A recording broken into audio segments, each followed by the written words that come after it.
Penentuan tersangka begitu ya, yang baru saja diumumkan terkait dugaan atau tudingan ijazah palsu Presiden ke-7 RI, Joko Widodo.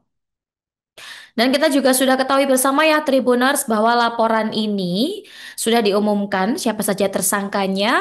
Dari Polda Metro Jaya sudah menetapkan beberapa tersangka antara lain Roy Suryo, kemudian Resmond Hasiholan Sianipar, dan juga ada nama Tifauzia Tiasuma alias Dr. Tifa.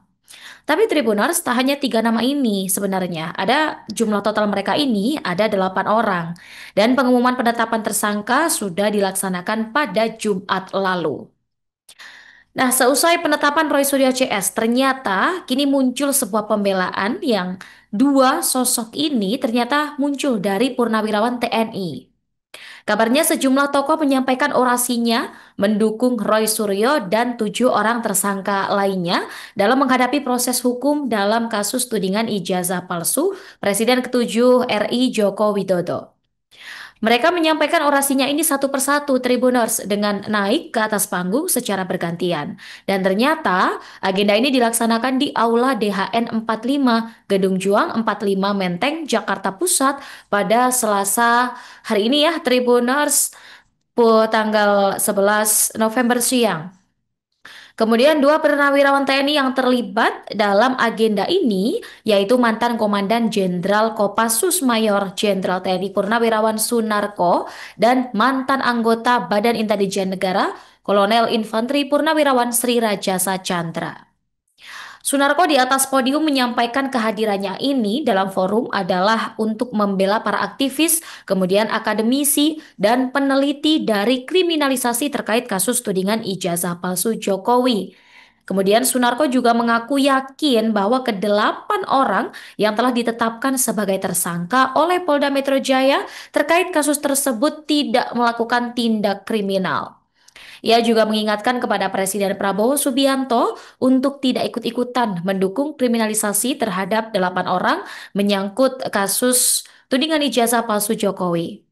Sementara itu di atas panggung, kalau tadi Sunarko, Sri Rajasa ini tidak menyampaikan banyak hal. Ia hanya menyampaikan keyakinannya bahwa ijazah Jokowi adalah palsu dan dibuat di pasar pramuka.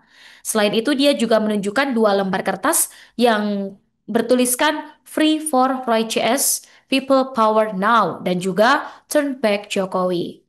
Dan ternyata Tribuners, dalam agenda ini, 5 orang tersangka hadir dan ikut berorasi di sana. Dan kelima orang ini yaitu pakar telepatika Roy Suryo, ahli digital forensik Rismon Sianipar, pegiat media sosial Tifauzia Tiasuma atau dikenal dengan Dr. Tifa, Kurnia Tri Royani, dan Rustam Effendi. Dan saat kelimanya berorasi di atas panggung ini secara bergantian, sejumlah orang di ruangan bersorak-sorai dan menyampaikan dukungannya secara emosional dengan apa yang disampaikan.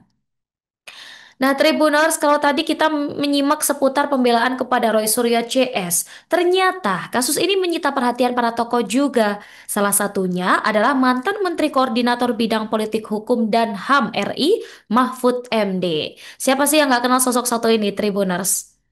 Mahfud MD yang juga dikenal sebagai akademisi di bidang hukum, ini turut menanggapi penetapan Roy Suryo CS sebagai tersangka dalam kasus ijazah Jokowi. Menurut Mahfud MD, alasan dibalik penetapan Roy Suryo CS sebagai tersangka dinilai masih samar. Ia menanyakan alasan Roy Suryo CS ini mengapa bisa menjadi tersangka dalam kasus tersebut. Memungkinkan karena tuduhannya atau penyebab terjadinya kegaduhan atau tentang pemberitaan bohong atau mungkin alasan-alasan lain. Mahfud MD ini yang juga pernah menjadi Ketua Mahkamah Konstitusi periode 2008-2013, ini lantas menilai jika Roy Suryo dibawa ke pengadilan, maka pengadilan harus membuktikan bahwa ijazah Jokowi ini benar-benar asli. Dan hal ini sebenarnya Mahfud sudah tegaskan ya sejak dirinya ini pada Maret 2025. Mahfud menerangkan logika dari kasus tudingan ijazah palsu Jokowi ini. Menurutnya, seharusnya gugatan soal ijazah diproses terlebih dahulu, baru gugatan pencemaran nama baiknya. Namun dalam kasus Roy Suryo ini prosesnya terbalik, Tribuners. Pencemaran nama baik malah yang lebih dulu diproses.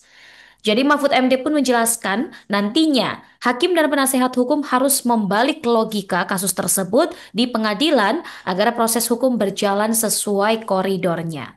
Lebih lanjut, Mahfud menjelaskan skenario lainnya, yakni pengadilan menolak tuntutan atau dakwaan terhadap Roy Suryo karena pembuktian keaslian ijazah Jokowi tidak ada. Sehingga menurutnya jika memang harus dibawa ke pengadilan, maka ijazah Jokowi harus dibuktikan dulu keasliannya di peradilan lain. Gimana menurut Tribuners? Kalau tadi ya menyimak seputar ungkapan dan juga komentar dari Mahfud MD, Tribuners, kasus ini tidak hanya menyita perhatian para tokoh, namun juga memicu respons dari beberapa pihak. Partai yang mungkin Anda ketahui, partai yang dinaungi oleh putra bungsu Jokowi, PSI ya, Partai PSI, ini menyebut menghormati proses hukum yang tengah berjalan di Polda Metro Jaya terkait kasus dugaan ijazah palsu tersebut. Hal ini disampaikan langsung Tribuners oleh Ketua Harian Partai Solidaritas Indonesia, Ahmad Ali, di kawasan Menteng, Jakarta pada Senin lalu. PSI mempercayai betul sistem bahwa bernegara ini ada sistemnya. Jadi nantinya bagaimana sistem ini berjalan dengan baik, publik bisa menilai.